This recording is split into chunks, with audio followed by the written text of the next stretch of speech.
एक कौवे ने बताया त्रिया चरित्र के बारे में। क्या होता है यह त्रिया चरित्र?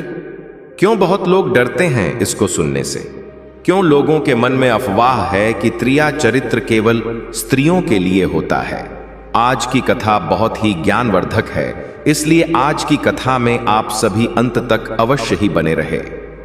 प्रिय दर्शकों, एक घने पुराने बरगद के पेड़ की शाखाओं पर एक कौवा अपने घोंसले में बैठा था। उसकी प्यारी पत्नी कौवी भी वहीं पास बैठी थी। दोनों शाम की ठंडी हवा में मौसम का आनंद ले रहे थे।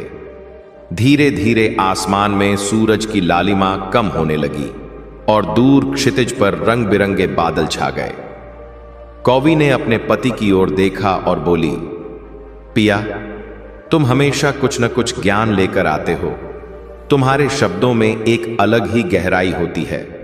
मुझे हमेशा से यह जानना था कि त्रिया चरित्र क्या है। मैंने कई बार सुना है इसका नाम, पर कभी समझ नहीं पाया कि असल में यह क्या होता है और क्यों इसे इतना महत्व दिया जाता है। क्या तुम मुझे इसकी कहानी सुनाओगे? मुझे सच में जानने की उत्सुकता है।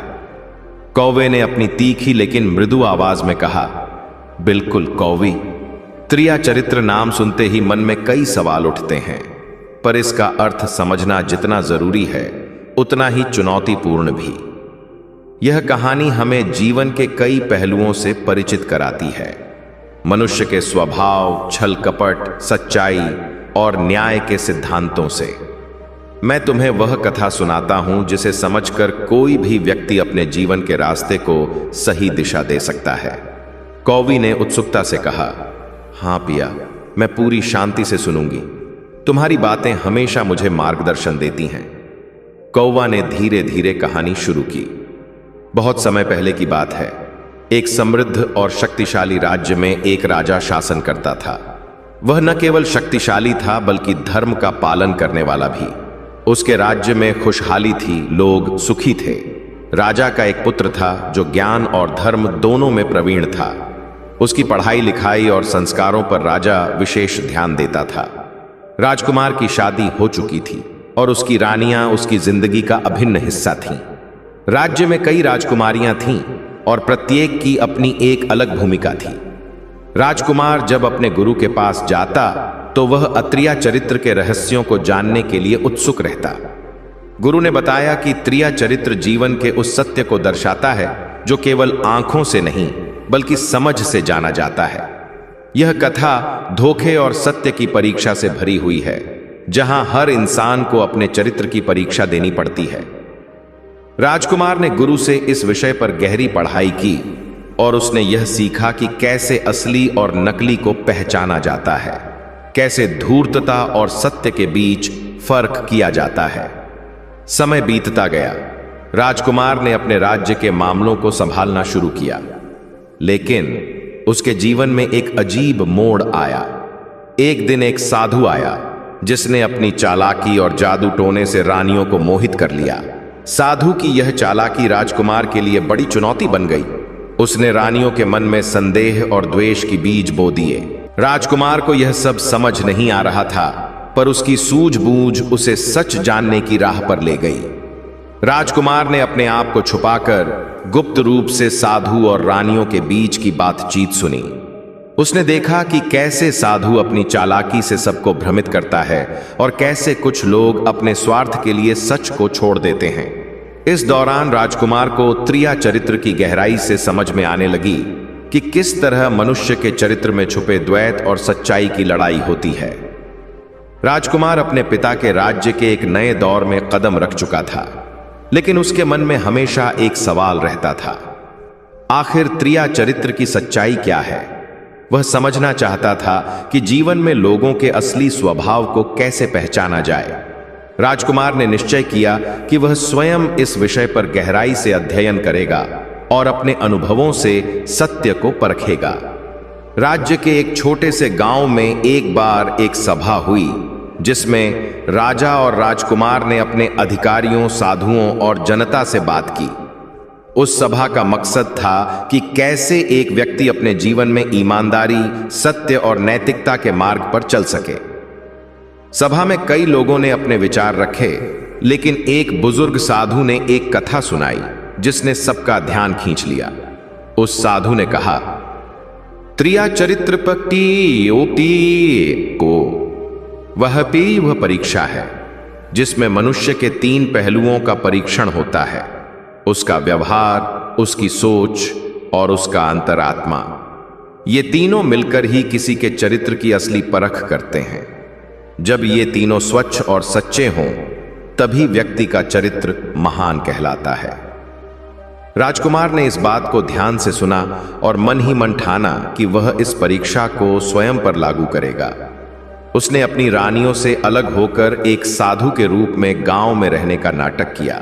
वह चाहता था कि वह बिना किसी के जानने के आम लोगों के बीच रहकर उनकी बातें सुने, उनके व्यवहार को समझे और जान सके कि लोग असल में कैसे हैं। गांव के लोग राजकुमार को एक साधु समझकर उसके पास आते, अपनी समस्याएं बताते और उसका मार्गदर्शन मांगते। राजकुमार ने हर व्यक्ति की बात ध्यान से सुनी, उसके मन की गहराई में उतरने की कोशिश की।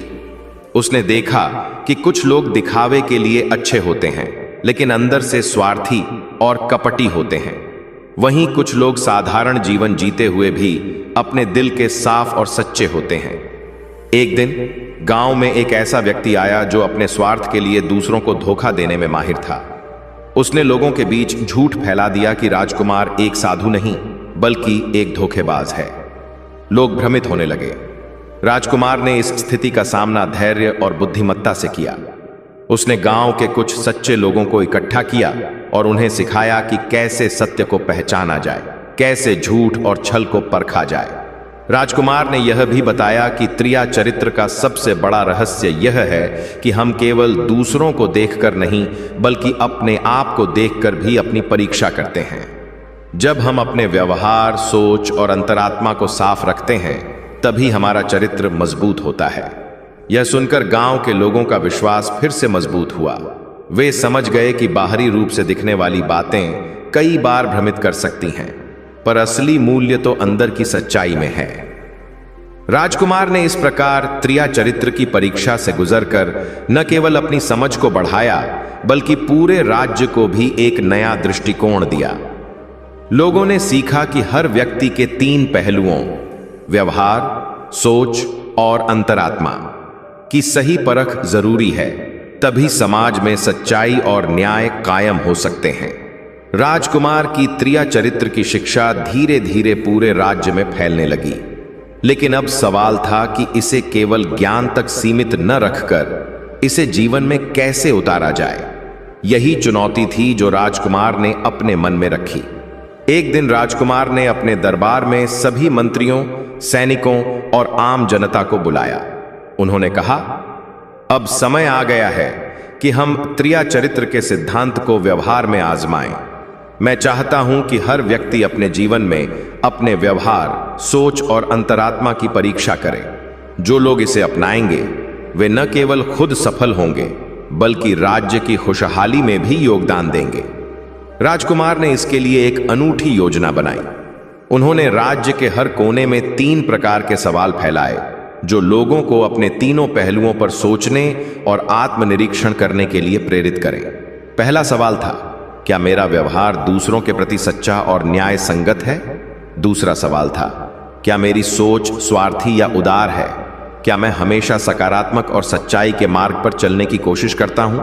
और तीसरा सवाल था, क्या मेरा अंतरात्मा मुझे सही मार्ग दिखाता है और क्या मैं उसके निर्देशों का पालन करता हूं? इन सवालों ने लोगों के मन में गहरा प्रभाव डाला। हर कोई अपने जीवन की समीक्षा करने लगा। जहां कुछ लोगों ने अपनी गलतियों को स्वीकार किया, वहीं कई लोग बदलाव के लिए तैयार हुए। राजकुमार ने इस प्रक्रिया को आगे बढ़ाने के लिए गांव-गांव एक त्रिया चरित्र सभा की स्थापना की, जहां लोग एक दूसरे के अनुभव साझा करते और अपने विचारों को उजागर करते। यहां हर किसी को बिना किसी भेदभाव के अपने मन की बात कहने का मौका मिला। धीरे धीरे इस शिक्षा का असर राज्य के हर वर्ग में दिखाई देने लगा। लोग अपने व्यवहार में सुधार करने लगे, सोच को सकारात्मक दिशा देने लगे और अपने अंतरात्मा की आवाज सुनने लगे। राजकुमार ने भी स्वयं इस प्रक्रिया का पालन किया। उन्होंने अपने निर्णयों में अधिक न्याय और ईमानदारी अपनाई, अपने विचारों को सदा समाज और देश के हित में रखा और अपने अंतरात्मा को हमेशा सर्वोपरि माना। समय के साथ यह अत्रिया चरित्र की शिक्षा राज्य का सबसे बड़ा बल बन गई। न केवल व्यक्तिगत जीवन में बल्कि सामाजिक, आर्थिक और राजनीतिक क्षेत्रों में भी इस सिद्धांत ने शांति और समृद्धि लाई। राजकुमार का यह संदेश आज भी लोगों के दिलों में जीवित है। अपने चरित्र के 3 पहलुओं व्यवहार, सोच और अंतरात्मा की परीक्षा करो, तभी तुम जीवन में सच्ची सफलता और आनंद प्राप्त कर सकोगे। समय बीतता गया और राजकुमार का राज्य त्रिया चरित्र के आदर्शों से उज्जवल होता गया।